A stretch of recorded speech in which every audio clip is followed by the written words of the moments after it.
The Vocal Studio.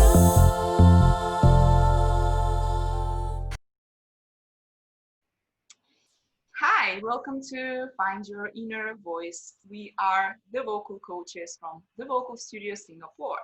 And my name is Boyana.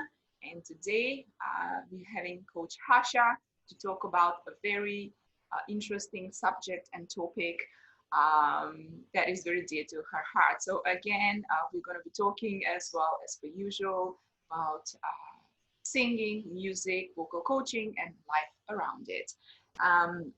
So welcome, Harsha. Welcome to today's podcast. I'm very happy to be interviewing you on on this topic that you will be talking about, which is about Bollywood music. So it's a workshop of Bollywood music that Coach Harsha will be starting, I guess, probably about 2 to 3 weeks from now, something like that. So stay with us to get to know the dates and more about this workshop.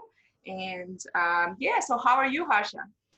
Hi, thank you so much, Boyana, for the lovely introduction and for setting up our podcast for today. I am good, and I'm very excited for the Bollywood workshop that's going to be going on in a few weeks. And I'm super excited to tell you more about Bollywood and what the students are going to be able to learn from this workshop. Yes, sounds perfect. So tell us more, anything more about the idea of the workshop, or what do you want to start with, the content itself, whatever you feel like you should start with. Please let us know and start sharing with us. Okay. So what is Bollywood, right? Bollywood workshop, what are we going to learn in that? So first of all, we have to differentiate Bollywood from the rest of the world. What makes it unique, right? From pop Western music, for example. So they're very, very small things in the music itself when we are singing it in terms of the melody. There are these ornamentations which are used in Hindi music, or so to say classical Indian music, right? And India is huge, so there's a lot of differences across. But I'm speaking for about the mainstream, the main differences that we can observe, right? So in Indian, Bollywood came, which is Bollywood as a movie industry, right? The music came from Indian classical music. And of course, it was watered down so that it is more enjoyable for normal layman listeners. And it's not so complicated. And we are like, oh, this guy is singing for 25 minutes and I don't appreciate it because, he's just like, he's moving his voice very intricately, but I don't appreciate it because, I can't sit down for 20 minutes and listen, for example. So for movies, what was important was to communicate the emotion. And because of the society being very conservative, the music most of the time was in romantic situations, right? So they can't talk about romance directly, like, hey, I love you, you love me, and then happy story. No, they will sing about it. They'll sing about the sun, the moon, the stars, flowers, the rain. They'll sing about everything to convey the love. Oh, wow, that's really interesting. I'm really curious to understand now. So you say that when you're singing Bollywood music, you have to communicate with emotion, which is the main thing that you have to do. Yes. Yeah. And why was it? I mean, yes, you mentioned that the society is conservative, so you can't just express it directly. But I'm kind of curious to understand, because this is still considered as as an expression of love, as you're saying, but it cannot be communicated. Like, what was the reason that love cannot be communicated freely in between? It's about being. It's such a special feeling, and if you just say it this way, if you just say it bluntly, first of all, it's a thing about being shy, being coy, right? So the girl has to sing about it. She can't just tell the guy. It's too forward. She has to sing about it from behind the tree, from behind the plants. These are the old songs, okay? Oh, wow, that's so sweet. I love it. Yeah. So I'm giving you the context of the old songs. Of course, contemporary movies nowadays, they don't even have songs because they are like, they can just talk it out and it's done. So the movies today don't have much songs. But in the past, there were a lot of romantic songs, love songs, and they use complex poetry to express the love. Because movies and songs are art, right? So why just say it when you can actually say it, sing it, and express it? So which brings me to the next difference, right? Main difference, like for people coming for the workshop, Mhm. uh, they might be like, okay, but I sing a lot of pop songs. So what is going to be different when I learn a Hindi pop song? So the pop song, the song that I choose, I will make sure there's some classical embellishments inside. So it's semi-classical. So it's a pop song, but the voicing, the melody has things which are like we call harkate or movements, which are going to be unique and different for them to take out, for them to sing. Mhm. So, for example, if I'm singing a song like, "Cause all of me loves all of you, love your curves and all your edges, all Mhm. your perfect imperfections." For example, okay? It's not like I'm performing, but I'm just giving an example. Singing this, it's a very simple, very beautiful melody, right? Now, if let's say I had to tell you what is going to be the Indian ornamentation in this, okay, it sounds funny because it's not meant to be in the English language. It's not meant to be in this all of me, right? So it's going to sound funny. But I'm trying to express to you what are you going to learn to do differently. Okay? So, Yeah. 'cause all of me loves all of you. Love your curves and imperfections. All your perfect imperfections. All Give right. your all to me. I'll give my all to you. So, for example, Yeah, yeah, yeah. That's really that's sweet. it. I love the example that you just gave. Yeah, it's great. So, yeah, yeah. Do you think that But these ornaments, because ornaments we have in many other music and cultures, do you think that generally ornaments are more like musically they're more like speaking from the heart rather than when you're saying things forward? What's your opinion? I think it's ornaments are like more on the melodical side, so we're more romantic when we so we're like kind of more speaking singing from the heart more than yeah, when we sing straightforward, or maybe if we say that we're gonna offend, the Western music, which is not good, right? yeah, So I don't yeah. know It's what's a your it's a opinion about it. cultural. Yeah. My opinion is that it's a cultural thing. Sometimes that blunt straight out when you're pouring your heart out, it also works. But the ornaments in the Yeah. Indian, what I feel they teach us is the patience. You have to sit through the emotion. You have to Mm, sit through the emotion. Whereas the singing and the poetry is very important in the Indian music, uh, because what that idea comes from is that you're essentially just sitting down with a tanpura, which is an Indian instrument, mhm, right? And a tabla, for example. It's just two instruments and your voice in the classical setting. So mhm. it's very simple in terms of the production, which means you have to communicate the emotion mostly from your voice and your body, right? Your voice. So, and what better way to communicate than using your own body and your voice, this instrument, right? But of course, there's no good or bad. With technology, the production has gone up. There's so many sounds and samples we can use. So people have replaced what we can do with this Yeah. with the other voicings which are digitally produced, right? And instruments that are tracked. Yeah. Um, but I feel as if essentially, so even Indian classical, even instruments, we can do these same ornamentations using these instruments and voice and other digital voicings. Yeah. Another reason why people have shifted the load to production is because we have lost the ability to sing all of that with Mm, clarity. You know what I mean? Um, yeah. they say that what they are in an octave, there are 12 notes, right? So in the past there were even further breakdowns of that, 32, you know. So Yeah. but now we can't, it's not on the keyboard. First of all, Yeah. microtones, Yeah. second of all, we have lost the ability because nobody sits down for 100 hours and practices one rag, for example, Yeah. one chord progression, Yeah. you know.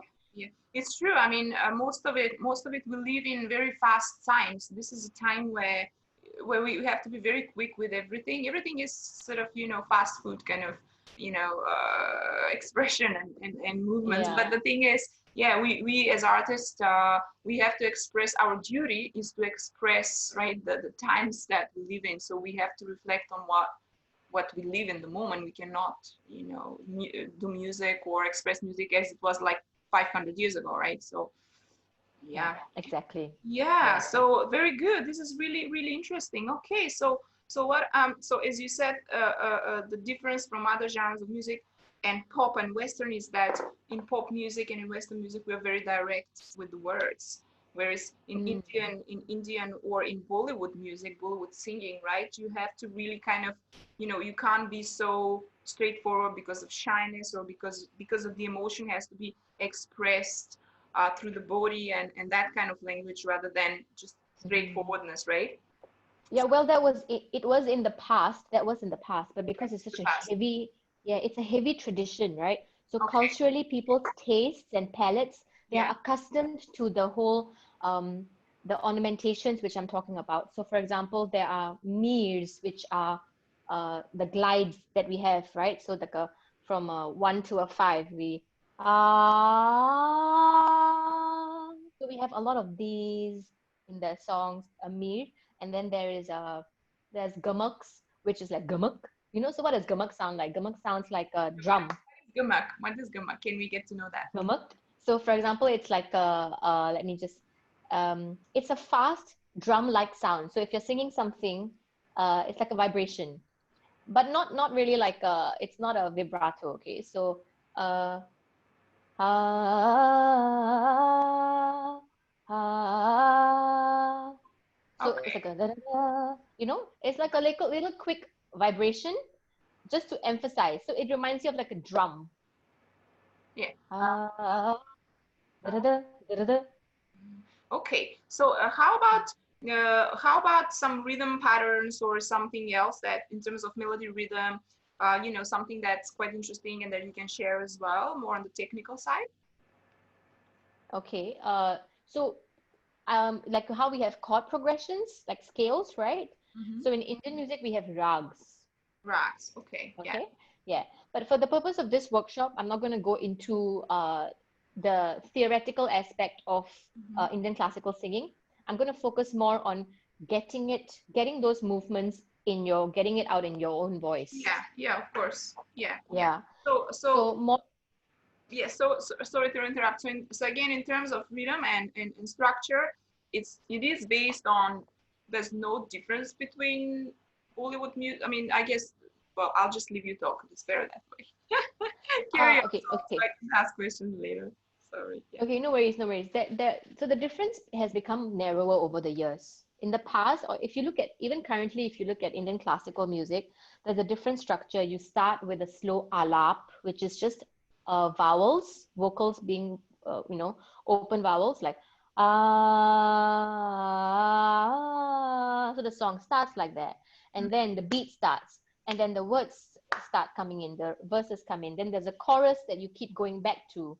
Mhm. Okay, and then towards the second half you start doing tans, which are like fast like improvisations, Mhm. but you're also doing it in open vowels in the ah sound, right? And then towards the end you go back to the chorus, and then you finish the last line of the chorus 3 times, which is like a tihai, and then Oh the wow. song ends. Yeah. Oh, that's interesting. I didn't know that Yes. there's a particular structure to follow. Wow, that's good. So are there Yes. are this structure typical for all the Bollywood songs, or is it just No, no? Okay, that's for classical songs. okay, okay. But yeah, so if you call yourself a classical Indian singer, you will know what I'm talking about. This is going to be that. But in Bollywood songs, they have become very much like our pop Western, Okay. because Bollywood is considered the pop, right? Yeah. So it kind of copy pastes the ideas from the Hindustani classical, from jazz, Mhm. from world music. So genres from across the world, sounds from across the world. Uh, it really knows how to keep up with times for sure. Yeah, I get it. Okay. Yeah. Yeah. Very good. Yeah. Okay, thank you for that. So Nice. how about some famous favorite artists from Bollywood music? What are the artists that you could share with us? Some names or some that inspired you, or what's your Okay, okay. I absolutely loved the older songs so of course there's Asha Bhosle and Lata Mangeshkar, and they're actually sisters, and they're both amazing female artists. And for the male artists, Mohammed Rafi and there was Kishore Kumar. So I know these names are, but maybe we will link them down when people are watching this. They can go and look up the names. Yeah. And in contemporary times, of course, we have amazing artists like Sonu Nigam.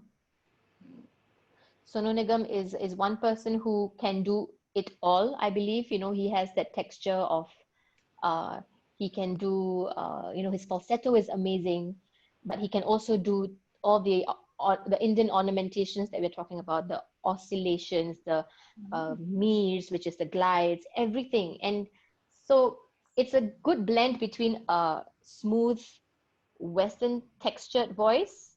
So it's not raspy that way. It's not like an Indian classical heavy voice or like Uh-huh. a female fluttery, very high pitched voice, but it's Right. like a nice, easy to listen to contemporary voice, but he's doing all the ornamentations. And Okay. a female version of that, I think, would be Sunidhi Chauhan. Like, she's also amazing. Okay. Yeah. Very good. Yeah. So I'm taking notes from these names, so we're gonna put them with a tag or something, in our Definitely, yes. Insta when we post this Yeah, conversation, this podcast, so that people can check them out, right? of course. Yes. Okay, Yes. very good. Thanks very much for sharing. Yeah, I would definitely check these names, and I'm so happy that we can learn from you this way. All right. So Yeah. lastly, yeah. Lastly, what can students expect to learn out of this workshop? Like, do you know what's how many lessons will be there? How is tell us more about the content and expectations for this that students things that students can learn, right? And maybe how Mm. long the workshop will be, how long is the lecture and things like that. Yeah. Okay, sure. So, I believe it's going to be like for 50 minutes to 1 hour, I think 50 to 60 minutes. Mm-hmm. And there might be, I think, 4 sessions. Okay. We might extend it to 5 if, let's say, the student group is bigger and we need to spend more time during each session to make sure everyone is on par. Mm-hmm. Uh, and what they can take away, what they can expect to learn is that, first of all, how we have our do, re, mi, fa, sol, la, ti, do, right? The solfeges. We're going to do in the Indian sargam. So it's sa, re, ga, ma, pa, da, ni, sa. So we'll do warm-ups in that, okay? Just to get their bearings right. Um, and and only because that's the most universal way to do it in a group class. In a group class, that would be the best way to do it, to get them to warm up.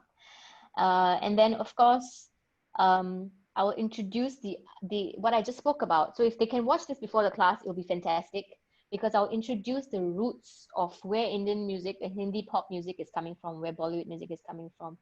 And we will slowly start to learn a song which actually has all these oscillations, the murkis, which is the vibrations, um, all these harkate inside.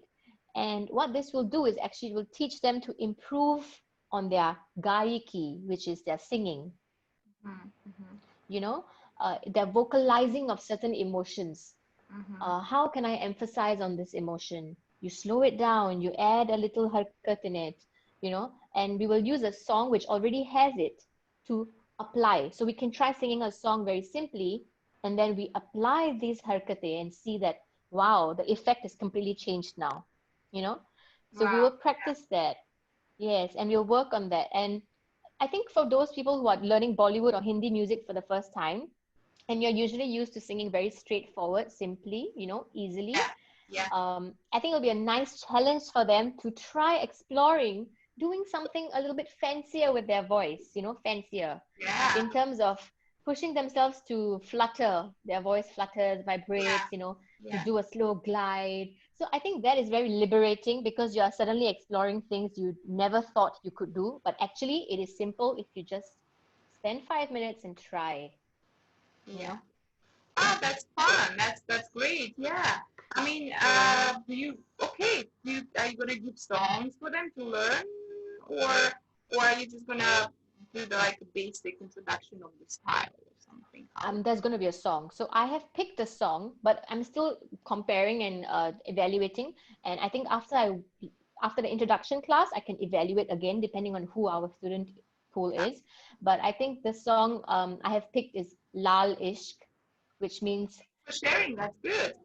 yeah, red love. So Lal Ishq, if you listen to it, and if the Indians will tell you that this song is very beautiful, but if you ask them to sing it, they will feel a little tied up. Like, oh, okay, it's got a lot of runs in it. How am I going to do it? In fact, I'm teaching it to a student now, and he was like, I can't do this. This is like impossible. And I'm like, no, it's not impossible. It can be done, and we'll break it down part by part.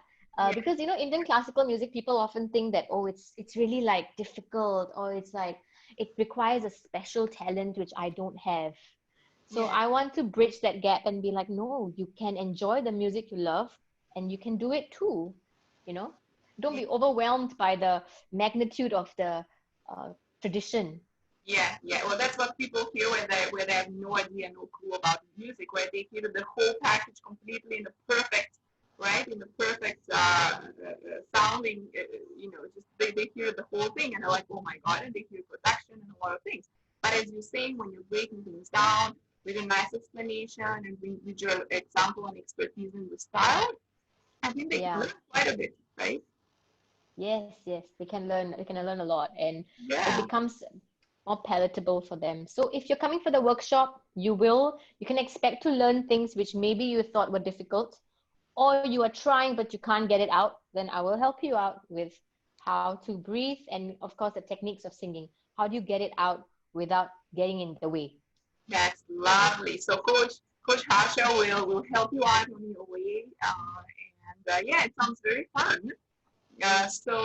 Definitely, guys, do sign up for the workshop, and I will be there if I find some time in between my Yeah. lessons. I will for sure attend your workshop, Harsha, for Bollywood music. Thank you so much. Thank you Yay. very much for your nice, beautiful explanations and all the information that we got to know today. Looking forward again. Have a great day. And Thank you. thank you. Thank you again. And we will see you guys at the Bollywood workshop. And enjoy your day. And yeah, see you soon. Yes. Thank you, Thank Harsha. you. Thank you. Thank you so much, Boyana. Bye. Bye.